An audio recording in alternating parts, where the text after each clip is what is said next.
People do weird stuff to their cars. You know, being a comic, we're on the road a lot. People do really weird stuff to their cars. Like, you ever seen the people, they buy a brand new pickup truck. Absolutely nothing wrong with it. It's brand new. They drive it off the dealer's lot, rip off the front bumper, replace it with this big-ass wooden log with the white plastic pipes sticking up. Anyone seen this? All right, the deluxe model has chrome pipes and a cooler on the front. Am I hitting a nerve with anyone now? No? And I realize that mostly it's rednecks that are doing this. So before I go on with the joke, are there any rednecks in the audience? Seriously, I did a show in Bill Ricker last week. I got the crap beat out of me, so I'm just trying to cover my ass. I asked the guy, I said, why do you do that to your truck? He looks me straight in the face. He goes, oh, that's not when you goes fishing. You got somewhere to put your poles. Yeah, I'm like, hey, Jethro, how about the back of the friggin' truck? You got an 8-foot bed back there. I think you can fit a couple of fishing poles in a tackle box. My neighbor did this to his truck. Every time he drives up the street on a windy day, you hear Zamfare's greatest hits blowing off the front bumper. A couple of people have the Zamfare albums. That's good.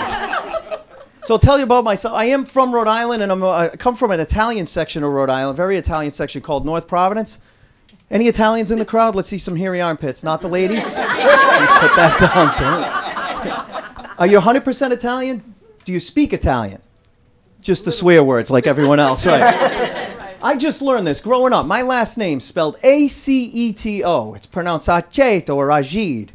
Growing up, my family told me it was a very honorable name. Just learn what it is. You know what it means? Vinegar. Vinegar. Thank you, sir. Yeah. Very honorable. Means my ancestors sucked at making wine. We made a little bit of money in the salad dressing business, but not as much as Ernest and Giulio Gallo in the next village.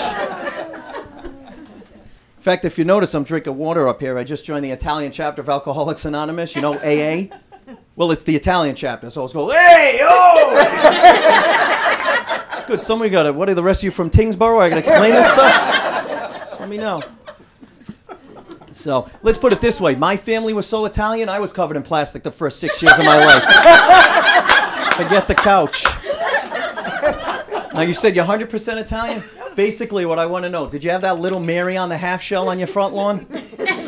No, but you know what I'm talking about, right? Little Mary on that. Was it a half a shell, a half a bathtub? Your Nana would be out there once a week saying a rosary in front of it.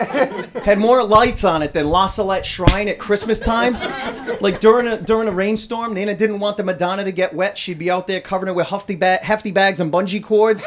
All winter, she had the snorkel jacket with the muffler hood out to here. She looked like Kenny from South Park. We had 4 kids in my neighborhood coming up praying to this statue. They're like, nah, hail Kenny. Yeah, fully great. Yeah, screw you guys, I'm going home. A couple of South Park fans, a couple of people acting like they know what I'm talking about. That's good. Anyone remember what his first miracle was?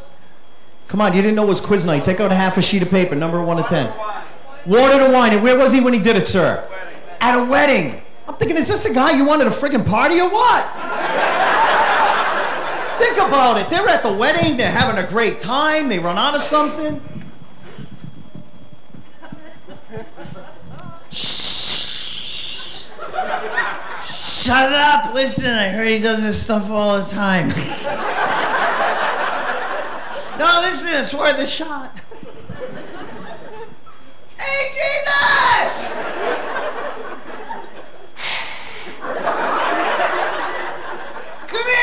Come here, man. Come here.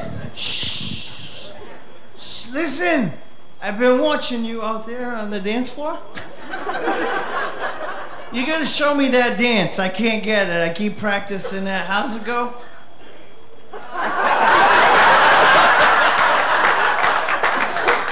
What's that called? A Magdalena? No. Come here, man.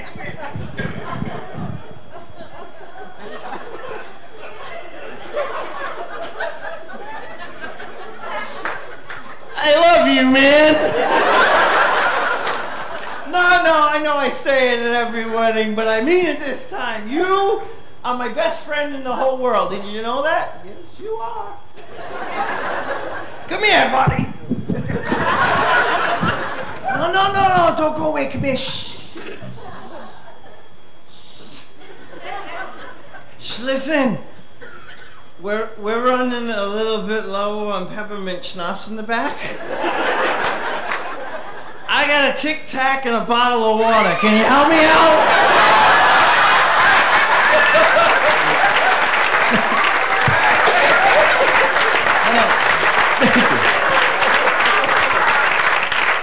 I obviously don't work Easter week, okay?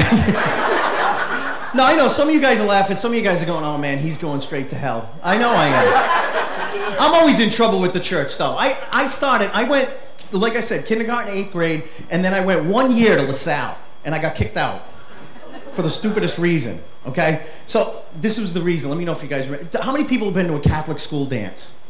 Remember Catholic school dance? All right, you remember this? You're dancing close with the girl for all of about, what, 30 seconds?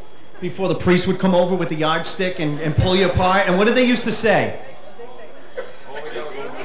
Make room for the Holy Ghost. Right? You remember this?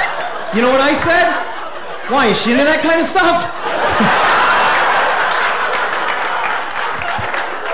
I got kicked out for that. And it's no better now. I've been doing that wedding at Cana joke for like 14 years now. And I figured, you know, I felt guilty about it because that's what we do when we're Catholic. We feel guilty, and then what do? We go to confession, right? So I went to confession last week to confess that, but I hadn't been to confession in so long that I went in the wrong part of the confessional booth. Yeah, I went where the priest sits. Yeah, I walk in, I'm like, oh wow, cool, there's a seat. We used to have to kneel. So I'm sitting there for like 5 minutes and I'm waiting for the priest to come in. Next thing you know, the priest doesn't come in. Some lady comes in next to me, starts confessing all these sins, starts blurting out all this stuff. I didn't know what the heck to do. She's telling me she committed adultery, all this other stuff. So I freaked out. I opened the little door, you know, I'm like, shh. Oh, behave, baby. Does that make you horny, baby? Randy. So the excommunication hearing's next week. If you guys want to show up, I could use the support. No matter where you go in the country. Do you remember when we were in school, we all had that 12-inch wooden ruler? You know, remember the edge, the metal edge that was embedded at the top? You see, you kids in public school thought the metal edge was to help you draw a straight line, huh? No, that was to give the nuns a choice between blunt trauma or a clean friggin' slice across your knuckles. I don't even want to tell you what she did with those fat green pencils from first grade. You remember those? 2 of those and a piece of string. She had nunchucks. I was like,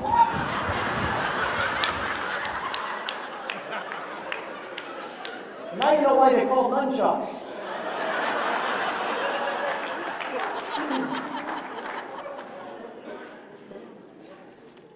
And do you remember the paper in first grade? It was a normal size sheet of paper. It had 3 friggin' lines this big. What the hell does this prepare me to do? Paint billboards on the side of 95? Johnson. This little old Italian lady comes up to me after the show and she goes, you know, you were funny, but I go to church every week and I was a little offended by some of the religious stuff. And I said, well, ma'am, I don't mean to offend. I really don't. It's just that I go to church every week and that's where I'm thinking of this stuff. Right? Because if you're going to make fun of something, you have to know about it first, right? For instance, if you go to church, first reading is always from the Old Testament. Gospel reading is always from the New Testament, all about Jesus. Second reading, always the shit they stick in that no one knows. Like usually a letter from Paul. Does anyone else ever sit in church and wonder how the hell Paul got in the Bible? Did you ever read these letters? I mean, what's a letter? A letter is, hey, Bob, haven't talked to you in a while. How have you been? Every one of this guy's letters was, if you don't do this, you're going to go to hell. If you don't do that, you're going to go to hell. No wonder no one ever wrote back to him. Look in the Bible. You never see a letter from the Corinthians back to Paul. And you think he would have gotten the hint the first time they didn't write back? He wrote to him twice.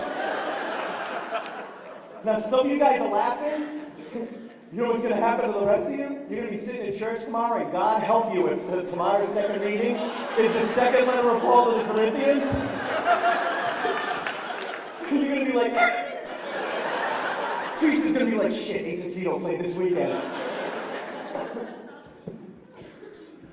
Or if you look at, look, one of the 12 apostles was named Simon, right? So I'm sitting in church thinking, is this the guy that invented Simon Says, and that's why we have to stand, sit, and kneel through the whole friggin' mass? See, you remember when it was in Latin? You guys that remember the Latin, you didn't know what the hell they were saying? That's what they were saying. Simon says sit, Simon says stand. Or how many people know Jesus had a day job? You know what it was? He was a carpenter. So I'm sitting in church thinking, was he like the carpenters of today? You know, show up on the job, drop the shit in the driveway, disappear for a month and a half. Guy's on the phone, he's like, Jesus H. Christ, when are you going to finish my kitchen? I got friends coming over, it could be his last supper. I'll tell you this, my love life sucks. Thanks. This is usually the point in the show where the women are looking at my wedding ring and going, but you're married! And the guys are going, yeah, that's his point. No, I shouldn't say that. My wife is in the audience and she's going to kill me after, and she hates when I do this joke, but screw it, it's funny. No, actually, my wife is awesome. I'll tell you this right now. She's actually younger than me. How many guys? Single guys? Any single guys in the audience? One guy whose wife just kicked him under the table. Good. No, I'll tell you, any single guys, I'll tell you what to look for. And I don't mean the cheerleading convention. Find no, but in all seriousness, find a younger woman. My wife is 9 years younger than me, and it's awesome. We're very happy, we love each other, it's awesome. And you know what the best part of having a younger bride is? No baggage. Well, maybe one. It was a Hello Kitty book bag, but it was really cute the way she wore it on her back. Oh, don't groan, I paid my dues. I was that ice cream man for the junior high for 4 years. She hates when I do that.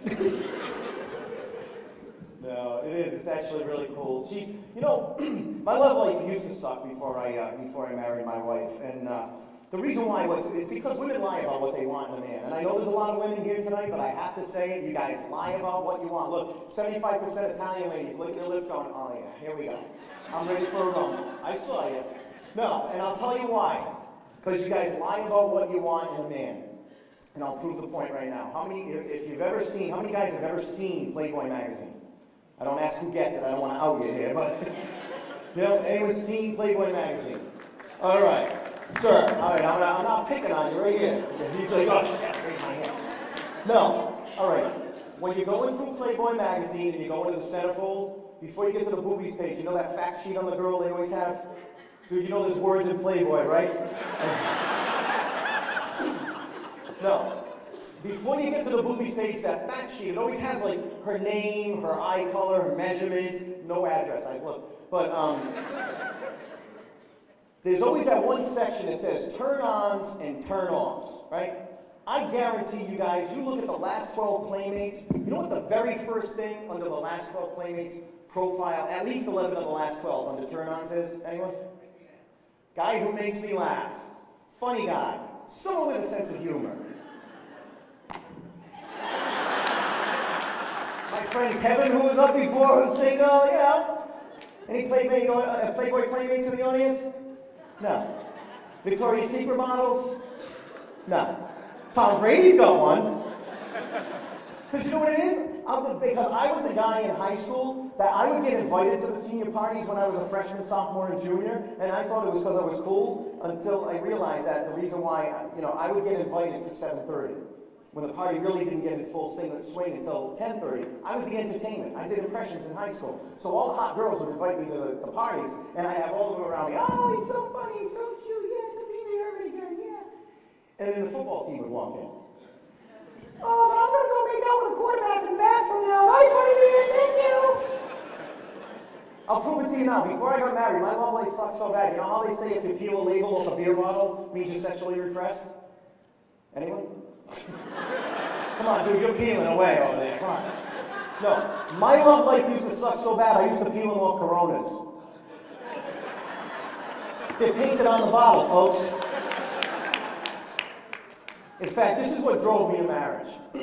Well, that didn't sound good, honey, I'm sorry. So much shit. No, the last girl I dated before I met my wife had moved from Kansas City to Boston, and I was living in Boston at the time, and I went to pick her up for dinner one night, and I said, what do you feel like having for dinner, honey? She goes, I don't know. Where's a good place for Italian food? So I said, well, the North End. Anywhere in the North End is going to get great Italian food. It's like Federal Hill down here. You're going to walk in any restaurant, you're going to get great Italian food. So I go, we can do that. That's cool. She goes, okay. Oh, no, wait. Where's a good place for seafood? So I said, well, legal seafoods, if you want to go to a chain, or Anthony's Pier 4, barbecue crab. I said, look, you're in New England. You're going to get great seafood no matter where you go, right? I mean, that's why we don't have Red Lobster around here anymore, right? Shrimp Fest is great to people from Montana. Oh, Shrimp Fest!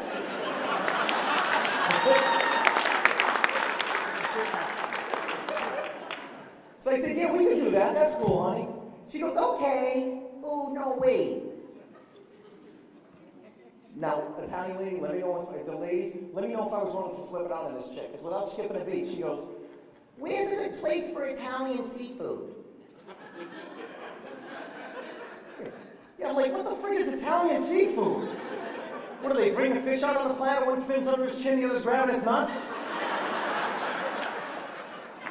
They bring the lobster out on the platter, and he's, you know, flipping off with his chain, you know, with his claws, he's got a gold chain and a white beaded t-shirt on. Instead of the Alaskan king crab leg plate, you get the Italian king crab leg plate. You know, the Don Crustacean platter. That's the one where the legs were already broken for you. And then I met my wife.